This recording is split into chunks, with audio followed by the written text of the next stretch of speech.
ভ্যাপসা গরমে নাজেহাল সকলে। কবে নামবে বৃষ্টি? বড় আপডেট হাওয়া অফিসের।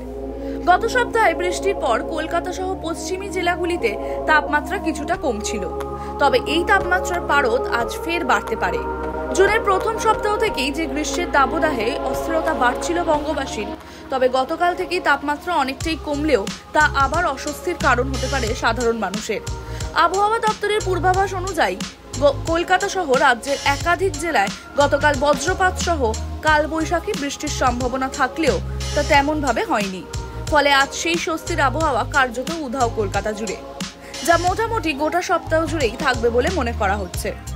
কলকাতা সহ ২ পরগনায় সকাল থেকেই সূর্যের তাপ বেশি থাকবে, তার সঙ্গে বাতাসের আর্দ্রতার পরিমাণও তুলনামূলকভাবে বেশি থাকবে। সকাল থেকে গরম কম থাকলেও তবে বেলা বাড়ার সঙ্গে সঙ্গে তা কিছুটা বাড়তে থাকবে। কলকাতার পাশাপাশি পশ্চিমের জেলাগুলিতেও তাপমাত্রা ৩৫ থেকে ৩৬ ডিগ্রির আশেপাশে থাকবে। উপকূলবর্তী জেলাগুলিতে আপেক্ষিক আর্দ্রতা ৮০ থেকে ৯০% পর্যন্ত পৌঁছতে পারে। তবে রাতের দিকে তাপমাত্রা হ্রাস পেয়ে হবে ২৭ থেকে ২৮ ডিগ্রি সেলসিয়াস।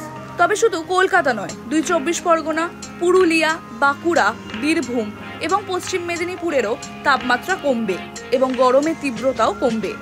আর্দ্র আবহাওয়া বজায় থাকবে।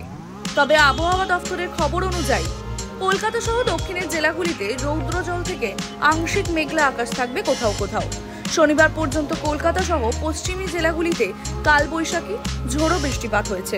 তবে সপ্তাহান্তে তাপমাত্রা ক্রমশ বাড়বে বলেই মনে করছে আবহাওয়া অফিস। টাইমস নাও খবর।